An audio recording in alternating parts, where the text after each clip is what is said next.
Should the Seattle Seahawks sign a stud left guard in free agency here?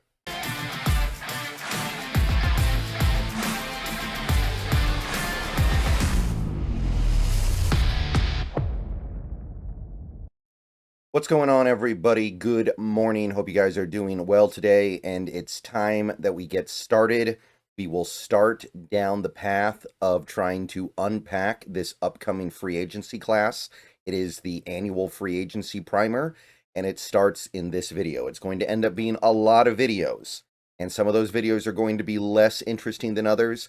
I think that this is going to be one of the ones that is more interesting than the others because we're leading off with what I believe is our most needy position, and we are leading off with the best possible players to fill the hole at that position. We're talking, of course, about left guard. As of right now, the Seattle Seahawks don't really have one.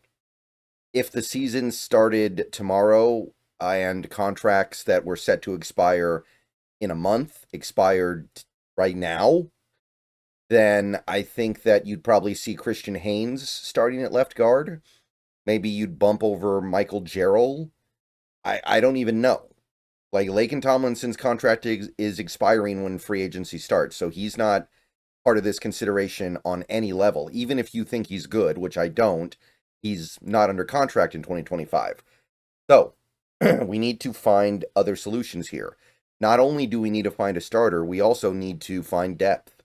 We need a starter and we need a backup, and we need both of those guys to at least be able to rise to the level of quality starter and quality backup in this league. Because this is a position where, other than, I'd say, 2022, the year that Damian Lewis was actually playing pretty well at left guard, the one year that he gave us good play at left guard, it's been a position the Seahawks have really struggled to fill for a long time. And it's also a position that has become very important in recent years. This isn't center. This isn't right guard. Those positions, lower leverage and lower impact, easier to fill those positions. Left guard has gone the other way. Left guard is, the true left guards in this league are rare and they're valuable. So you can't just go to the discount store and expect to adequately fill the position. You have to either spend premium draft capital, spend a lot of money, or get very lucky. So let's talk about the guys at the top of this upcoming free agency class at the left guard spot. We're going to start with Teven Jenkins. To me, he is probably the most coveted left guard that is going to hit the market next month, assuming that he does. Keep in mind that any player that we talk about is technically eligible to sign an extension with their current team, even though most of them will not, because why would you? You've made it all the way to free agency.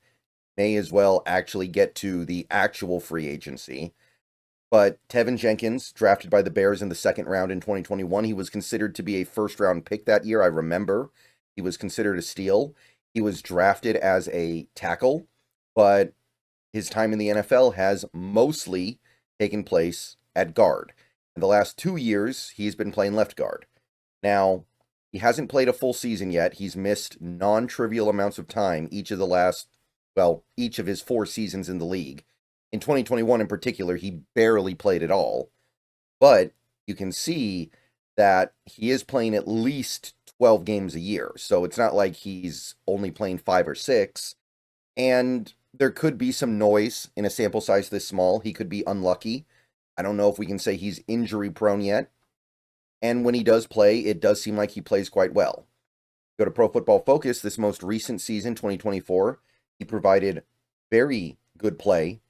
And as you can see, he played all of his snaps at left guard, according to Pro Football Focus.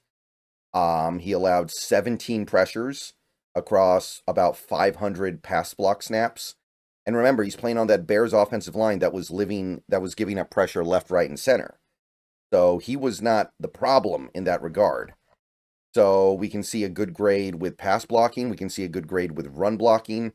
Allowed 4 sacks on the season, 4 penalties, all very reasonable, all very much within the expectations of having a good maybe not great player, but I would maybe go so far as to call him a really good player that has the opportunity to become great. And the year before that, the grades were good too. He was also marked as being one of the better left guards in the league. Now, it is worth noting he played some of his snaps at right guard in 2023, but most of his season was spent at left guard. And at this point, I think we can just say this is like flexibility. 17 pressures in 400 pass blocking snaps, by the way. So it seems like he got a little bit better as well by the objective metrics. Now, Botrack does have a market value page for him. 3 years, 31 million. I mean, that'd be really nice, but I'm very skeptical that that's going to get it done. If he is the best left guard on the market, and I suspect that he is, and also he's not even 20, well, he's about to turn 27, I think you're probably looking at more like 4 years, 60 million at a minimum. But honestly, he's probably worth that. So that's kind of the Mercedes-Benz here. He's about as good a player as you're going to get at the left guard spot that actually hits free agency. If he was better than this, there's no way the Bears would let him go. Like, why would you do that if you're the Bears? You need an offensive line. Why would you get rid of somebody that is so obviously part of the solution? So I would say that while this market value page is a nice fantasy, you are looking at something along the lines of 4 years, 60 million as a starting point, and the bidding could easily take him higher. But because left guards are so valuable, I don't think there's anything wrong with that, and I'm willing to chase it up further beyond that. I'm willing to go up to 4 years, 70 million, honestly. It's a premium, but if you want really good play at the position, that's what it takes. Next guy I want to look at here is Patrick Mekari of the Baltimore Ravens. This one's a little bit harder to decipher, to be perfectly honest, because he's played all over the place so far in his Ravens career. He has played center, he's played both tackle spots, and he's played guard. So he's kind of found himself up, down, right, left, center, pretty much wherever you can play on the offensive line, he's been there. And his play has not been quite as consistent as you would like for somebody that you're about to potentially have to pay a lot of money. You can see that he's mostly stayed healthy. The seasons where he hasn't started a lot of games have been by virtue of the fact that the Ravens felt like they had better players. And then this most recent year was the year he actually played the whole season, and he played pretty decently well. The Ravens' offensive line was not anything to get excited about, if we're being perfectly honest. The problem that I would have with that is that they're constantly shuffling players around, as you can see with Mekari. That probably has something to do with it. Pro Football Focus took his most recent season, where he played pretty much the whole year at left guard, a little bit at right tackle, and they thought he played okay. They gave him a 60, mostly because of his pass blocking grade, which was quite good. Run blocking grade, a little more lackluster. Pass blocking is more important for a left guard. Now, 27 pressures allowed is not great on 517 pass block snaps. But remember, he is protecting Lamar Jackson, and Lamar Jackson's a player who's going to get pressured a lot because he moves around so much, and you don't know as an offensive lineman where he's going to be from snap to snap. So it's harder to block for somebody like him. It's much easier to block for somebody who stays in the pocket and is predictable in where he's going to be. So I do think that's a consideration with a guy like Mekari. Now, the year before, he was graded pretty well, 69.5, one of the better guards in the league, but he wasn't playing guard, he was playing tackle. Spent a good chunk of the season at left tackle, spent some at right tackle, and it did seem like he played a little bit better, so take it as you will. So this is a little bit more of a gamble, right? Because his best play seems to have come at tackle, and last season was like the first season he really got a chance at left guard, and the results were a little bit mixed. And this is notable because his run blocking grade, you would expect that would be the thing that would be pretty easy to do for somebody like Mekari, because you're blocking for Lamar Jackson and Derrick Henry, who are two of the better runners at their position in football. But this is the kind of gamble that you might have to take if you want to take care of this position.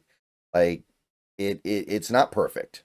It's not as good as the Tevin Jenkins situation, who has proven himself across multiple years as a left guard.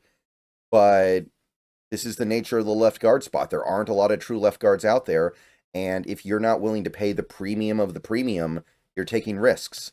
And you go to Spotrac, they actually have the exact same price for Tevin Jenkins and Patrick Mekari. I think that this market value projection for Mekari might be pretty close. Unlike the Tevin Jenkins one, which I think is a fantasy, this I could see. I could see Patrick Mekari getting 3 years, $31 million, and that might be a gamble the Seahawks have to be willing to take. It's not great. You don't love it. I would definitely prefer to get something a little more reliable, but you might not be able to get more reliable. So Patrick Mekari, it would probably work, right? It would be better than what we had. It would probably be better than the average, if I had to guess. But it's not super exciting in the way that a Tevin Jenkins would be. The last guy we're going to look at in the realm of like the potentially upper crust starter, the guy you're going to have to pay significant money to, like more than $10 million a year. The last guy's Aaron Banks of the San Francisco 49ers, second round pick a few years ago with the 49ers. Doesn't seem like they're going to keep him at this point. He's played a lot of football over the last 3 years. He's missed a little bit of time, but he's played in most of the Niners games. He's been part of an offensive line that has been effective, if not necessarily considered to be the cream of the crop in the league. And overall, I think you're looking at a player that is going to get paid. Now, we have to ask ourselves some questions here. Is Aaron Banks going to get paid because of his attachment to the 49ers offense, which has been elite, not necessarily because of the competency of their offensive line? They have Trent Williams, who is great, but other than that, I think there are questions. Are the other offensive linemen on the Niners good, or do they only look good because of Shanahan? I think it's an interesting question, and this is going to be another thing that Seahawks have to figure out when they're deciding whether or not to get involved in the bidding war, because, again, any starting caliber left guard is going to have something of a bidding war because, quite frankly, it's a position that's hard to fill. Pro Football Focus thought he was above average last year, top 50, barely. And they graded him out decently well. He played the whole season at left guard.